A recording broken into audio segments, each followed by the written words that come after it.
Hello and welcome. This section of our website is called Find Your Way. Here they are, hundreds of videos, hundreds of audio talks, numerous techniques, retreats, meditations, and many other features of yoga. What will you do with them all? I'd like to share a few suggestions about how to make the best use of yogaworld.org and also of your precious time. First, keep in mind what yoga is and why you are doing it. Don't let it be a routine that you have to work into your day. Look forward to it. Understand what you're doing, why you're doing yoga, and what yoga is. So, what is yoga? Yoga is often defined as unity, oneness, or wholeness. The most common definition is yoga is the state of harmony of body, mind, and spirit. A state that you live in. You practice yoga, but also you live in it through the day. The benefits just continue. The word yoga comes from the ancient Sanskrit word yug, which means joined together or joining together. And that's pretty much what you do when you practice yoga. You have body, mind, and spirit working together, wonderfully, happily, interplaying. It's a state of being that you live in. It's not a collection of ideas, facts, and concepts, and it's not an academic study. It's a life. It's how to live and how to blossom as an individual and how to relate to other individuals. Hopefully, they are blossoming too. You develop this state of being and enrichment in various wonderful ways. One, by shedding physical tension out of the body. Shedding tension. Two, by releasing mental emotional turbulence from your mind and heart, your emotional nature. Yoga is a harmony of body, mind, and spirit. It's a state of well-being that you develop, and you develop it mainly by shedding physical tension and mental emotional turbulence. Thoughts, feelings, moods that are bothering you or that keep you from functioning well. Shed both tension, turbulence. That's what it is. That's what you're doing. Let's see, what's this about? Oh, yes. I'd like you to note the third term in our definition. Body, mind, and spirit. Spirit's invisible. It's hard to think an invisible realm is real. But as you shed tension and turbulence, you become aware of spirit, this essence, this energy, this source of life within you, moving within you, and that this essence is also everywhere. But that's what happens. As a result of practicing yoga, you become spiritually awake and spiritually aware. And that interplay you have with spirit is the greatest joy of life. A lot of people live never knowing spirit, that they have a spiritual core called a soul or the Atman, the true self. They don't know that spirit is everywhere and in everyone around them. They just don't know. Yoga is a way of discovering the harmony of body, mind, and spirit, and living the rest of your life aware of spirit. You find spirit to be your essence, that your true self, the true you, is spirit. In time, you behold spirit everywhere, seeing it in others, precious times. Seeing it in nature, the whole field, not only as gorgeous works of nature, but also a field of spirit, spirit everywhere, wonderful light and energy and essence. It's a marvelous thing, yoga, harmony of body, mind, and spirit. And that's what happened to me. I was called to be a minister. I had 2 ministers telling me, you're called to be a minister, but I tried and tried, couldn't have a spiritual experience.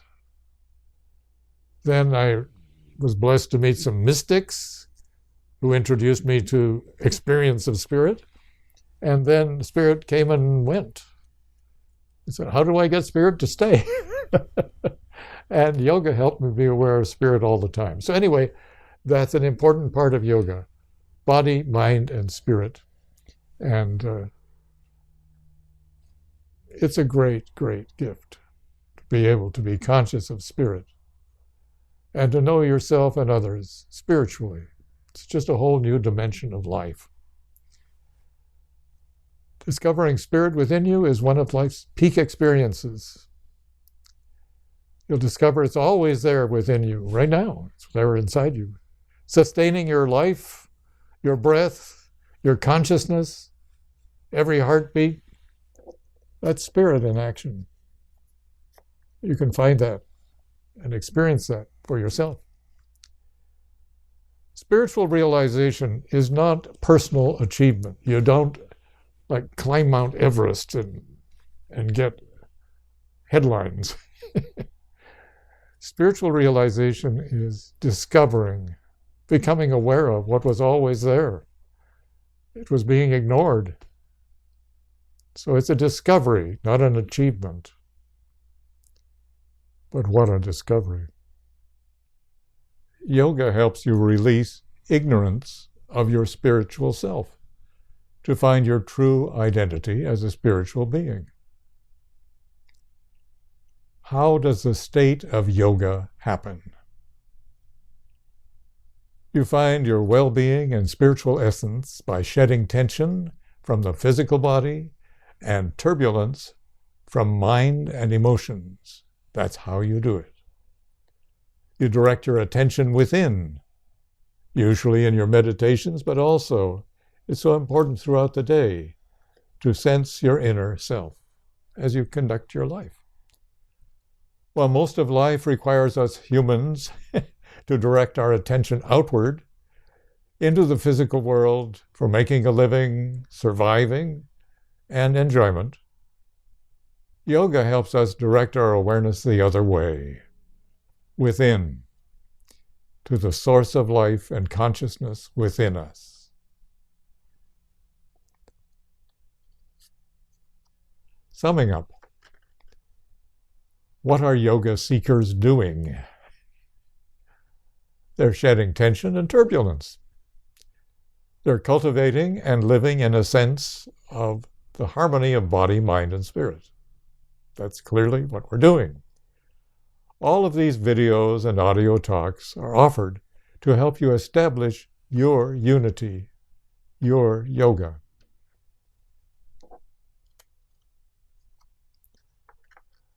Here's another recommendation about how best to use this beautiful collection of yoga. To make best use of yogaworld.org and your time, cultivate positive flows of emotion, thought, and absorption. Enjoy activities when you easily become absorbed and forget the passage of time. That was such an interesting experience you had, you forgot the passage of time. That's called absorption. You have positive flows of feeling or thought, well-being. Cultivate them, and you become a much more successful yoga participant. You'll become a knower of yoga.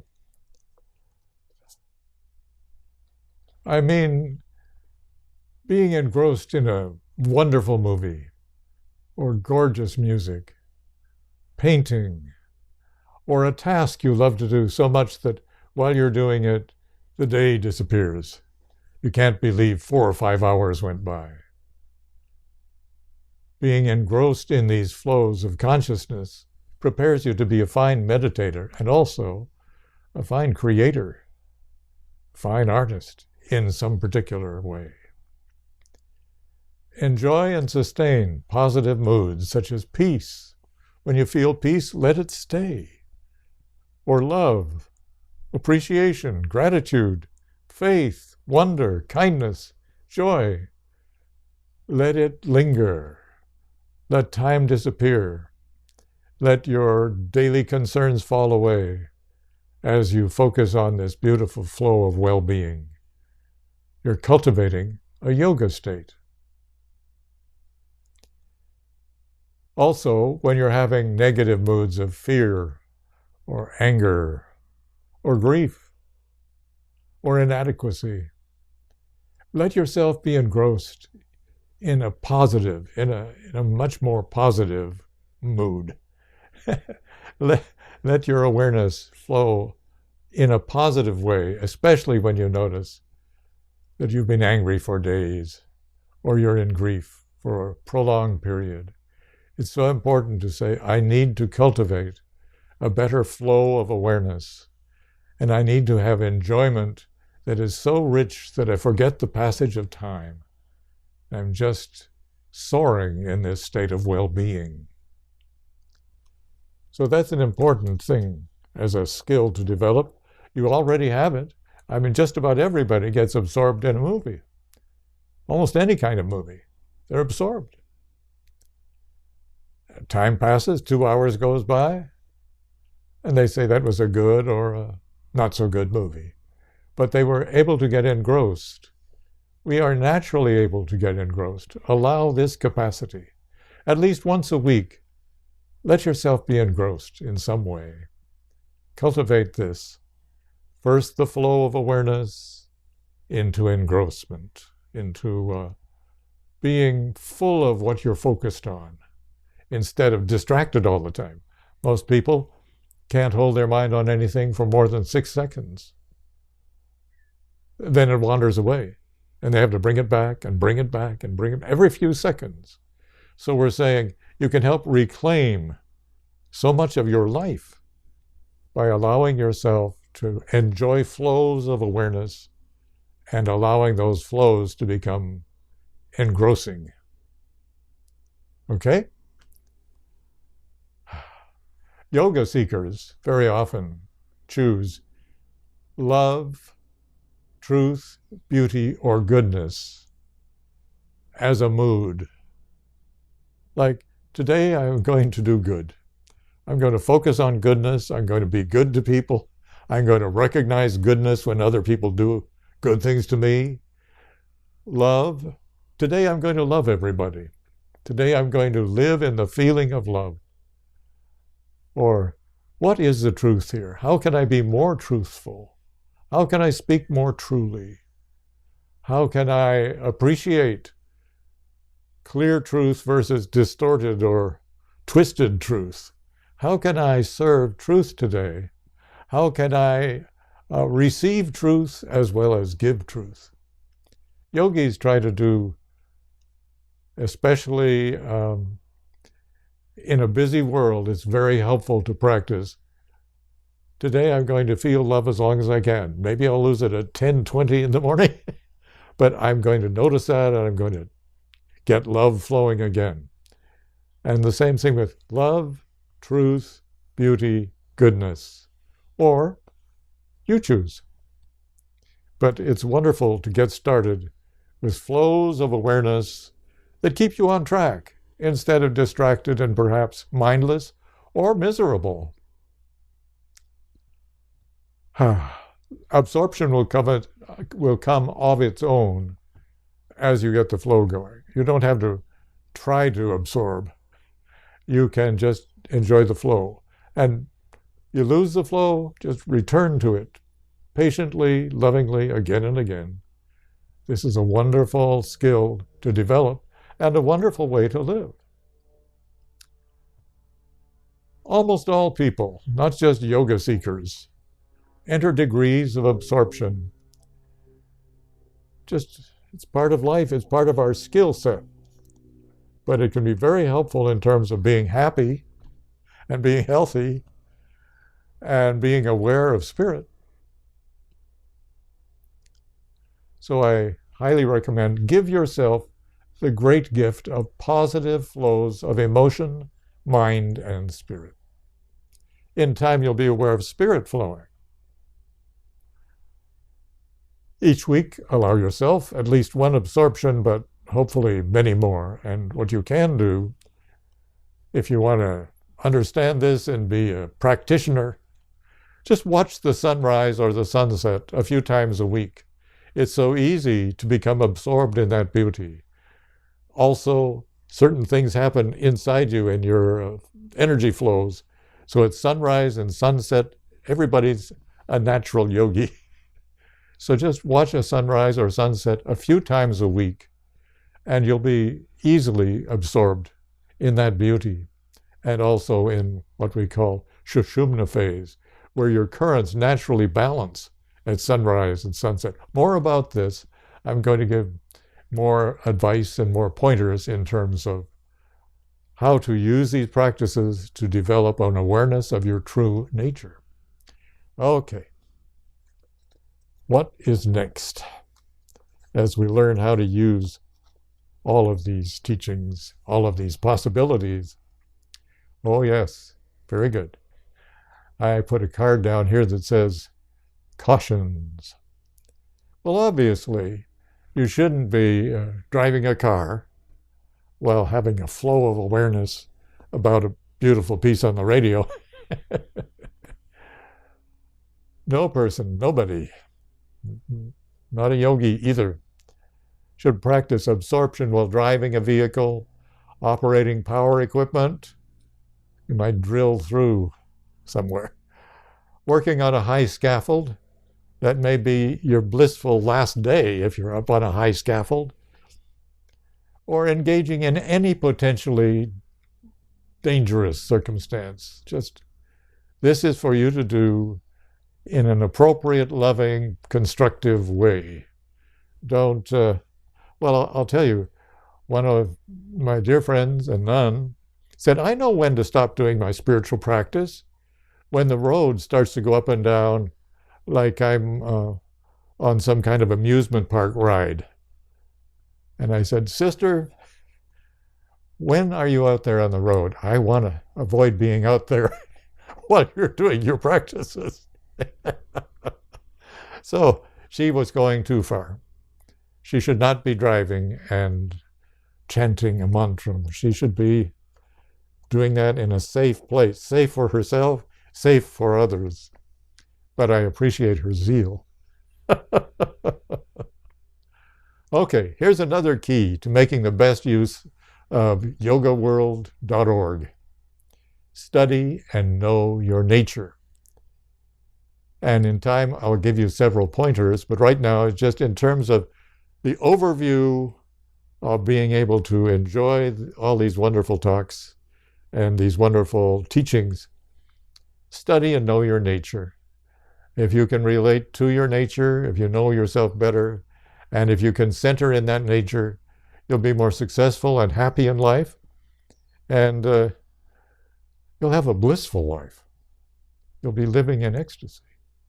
So, in becoming a yogi, it's wonderfully helpful to know your nature, the nature you were born with. There are different kinds of yoga for different people, fortunately. And we are different people, aren't we? And based on our differences, that's a statement implying we have different natures. And if you know your nature, you've discovered one of the most important things in life. You can make a fulfilling and satisfying life and a yoga sadhana, yoga practice, by choosing the yoga path which best suits your nature. And that's part of what yoga is here for, to help you find your nature and find the yoga that's best for you. There are 4 basic gatherings we may join into in terms of our nature. Consider your nature in the marvelous yoga paths you're going to be looking into.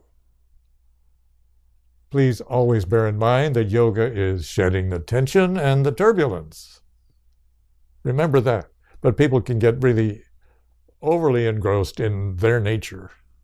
So, what is yoga? Shedding tension and turbulence.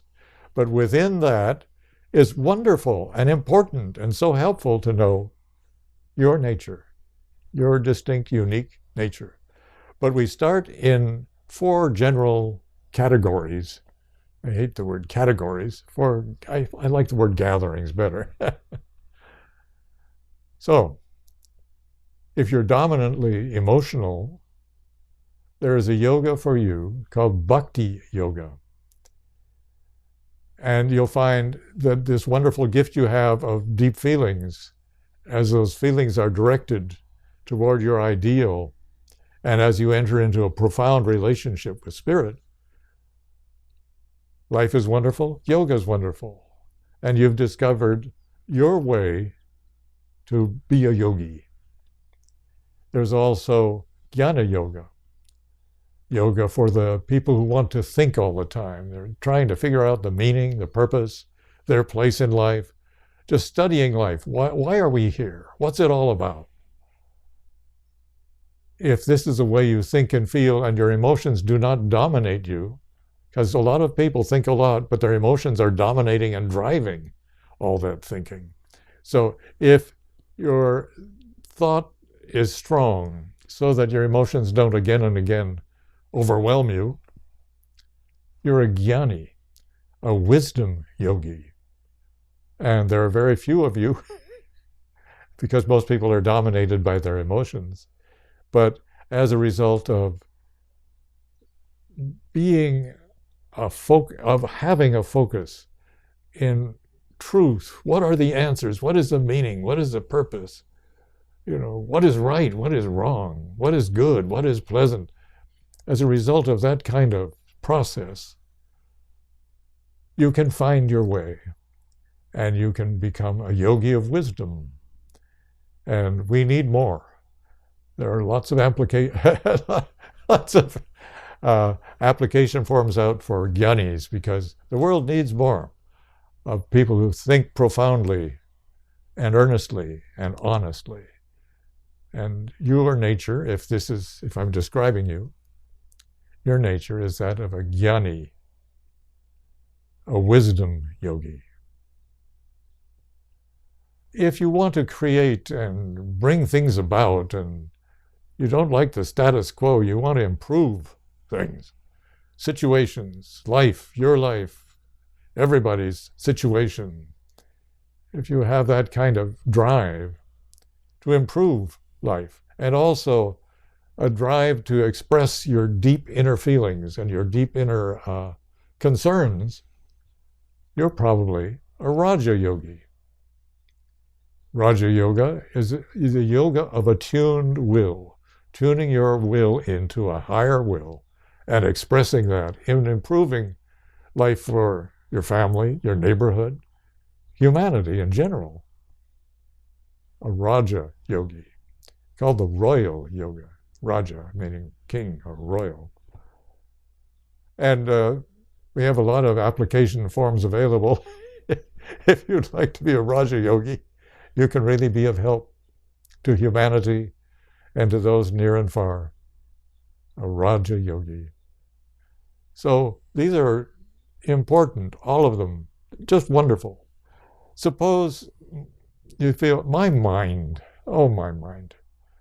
I don't think I can ever control it. Well, you probably can when you work with your life force, but that's another day.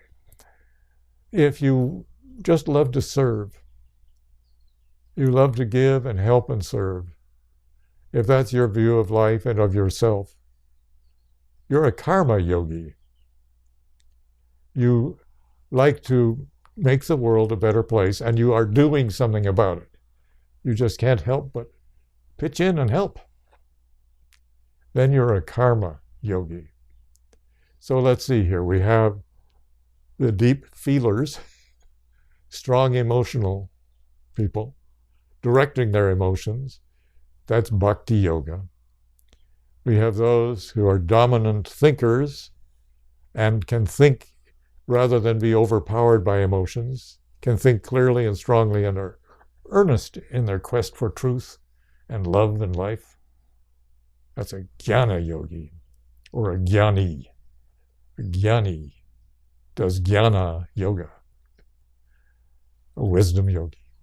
If you want to create and tune in with a higher power and a higher will and bring benefit to humanity, and you just naturally come into this category, you're a Raja yogi. Raja yoga. And if you very often think, I can't do yoga, it's too hard, I can't settle my mind down, but you love to serve and give and help, there's great opportunity for you. Start with serving in an attitude of yoga. You still meditate, you still do yoga practices, but your attitude is service. And that's the way you will excel and develop, benefit others, but also grow in yoga. So those are the main categories. Now you might say, well, I do Ashtanga yoga, or what about Tantra yoga? Or what about Mantra yoga, Laya yoga, Vijnana yoga? These are all developments of those basic four groups. So as you develop in them, we will be developing and revealing to you the other forms of yoga, because they naturally come along as you discover your nature and as you practice yoga with your nature in mind. Now, I've been ignoring my notes. Let me see what I missed. I think I said what I wanted to. Let's see. So the point is, for now, make a strong beginning in yoga by understanding what it is, why you're doing it, and discover your nature right away or as you go along, and working with your nature in mind, coming at yoga from your particular nature. You'll just have a wonderful yoga experience, and we will be honoring you because of what you've become, who you are now and what you're becoming. That's how best to use this yogaworld.org offering. Bless you.